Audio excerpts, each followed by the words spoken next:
السلام علیکم۔ اگر آپ نے ہمارے اس چینل کو سبسکرائب نہیں کیا تو سبسکرائب کر کے بیل آئکن پریس کر لیں تاکہ آنے والی ویڈیو کا نوٹیفیکیشن آپ تک پہنچ سکے۔ میرے گھر میں نیا چوکیدار آیا تھا۔ لمبا سا سانولے رنگ کا پنجابی لڑکا تھا۔ نام اس کا ساجد تھا اور وہ مجھے بہت اچھا لگا۔ میں نے سوچ لیا کہ اس پنجابی لڑکے کے تنخواہ کے ساتھ کچھ بونس بھی دوں گی، لیکن پہلے یہ ضروری تھا کہ میں چیک کر لوں کہ کہیں ایسا نہ ہو کہ وہ میرے گھر میں کسی کو بتا دے یا کسی نوکر کو بتا دے جو بعد میں میرا بھانڈا پھوڑ دے۔ میرا بیڈ روم پہلے فلور پر ہے اور ہمارے گھر کا واحد بیڈ روم ہے جس کی کھڑکی گھر کے مین گیٹ کی طرف کھلتی ہے۔ باقی سب بیڈ روم دوسری طرف ہیں اور ان کی کھڑکیاں لان میں کھلتی ہیں۔ مین گیٹ کے ایک طرف چھوٹا سا کوارٹر ہے جہاں ساجد آرام کرتا تھا۔ میرے ابو اکثر رات کو دیر سے گھر آتے، اس لیے جب تک ابو نہیں آتے وہ ساجد چوکس گیٹ پر بیٹھا رہتا تھا تاکہ ابو کو زیادہ دیر انتظار نہ کرنا پڑے۔ اس رات ابو جلدی ہی گھر آ گئے تھے، مگر لگتا تھا کہ ساجد کو اس کا پتہ نہیں تھا اور وہ ابھی تک گیٹ سے اندر اپنی کوٹھڑی کے باہر بیٹھا تھا۔ اس نے سیکیورٹی گارڈ والی نیلی یونیفارم پہن رکھی تھی اور کوئی اخبار پڑھ رہا تھا۔ میں نے چھپکے سے اسے دیکھا اور اپنے کپڑے اتار دیے۔ اب میں بالکل ننگی تھی لیکن وہ مجھے نہیں دیکھ سکتا تھا۔ میں آہستہ آہستہ گرم کرنا چاہتی تھی۔ ننگی ہونے کے بعد میں نے اپنے کمرے میں روشنی کم کر دی۔ اب میں کھڑکی کے پاس آ کر ٹہلنا شروع ہو گئی۔ میں کھڑکی سے کافی دور ٹہل رہی تھی اور میرا اندازہ یہ تھا کہ ساجد کو یوں لگے جیسے مجھے نہیں معلوم کہ میں اسے نظر آ رہی ہوں۔ میں نے چھپ کر دیکھا تو ساجد بے قراری سے کھڑکی کی طرف دیکھ رہا تھا۔ اگلے دن میں نے آفس جاتے ہوئے ساجد کو دیکھا اور اس کی نظریں میرے سینے پر جمی تھیں۔ اس رات میں نے کھڑکی میں سے ایک ہلکی سی جھلک اور دکھائی۔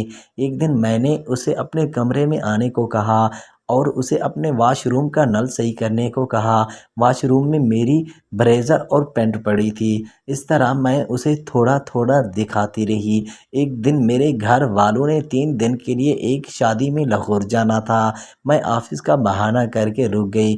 صبح صبح میں نے ایک بالکل باریک کپڑے کی قمیض اپنے بریزر پہنی اور اس کے پاس جا کر اسے بازار سے کچھ سامان لانے کو کہا اور اس کی نظریں میرے سینے پر جمی ہوئی تھیں۔ میں نے اسے سامان کا میرے بیڈ روم لے کر آنے کا کہا اور اندر چلی گئی۔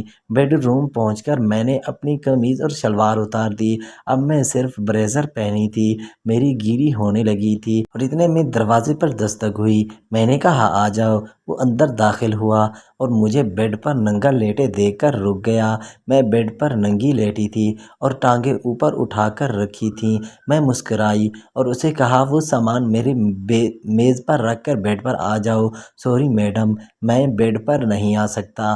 کیوں؟ میں نے پوچھا۔ آپ میری مالکن ہیں لیکن میں آپ کے ساتھ زنا نہیں کرنا چاہتا۔ یہ سن کر میرے تن بدن میں آگ لگ گئی۔ میں نے کہا لیکن میں خود تمہیں کہہ رہی ہوں۔ وہ سامان رکھ کر واپس جانے لگا۔ میں نے آگے بڑھ کر اس کا مضبوط بازو تھام لیا۔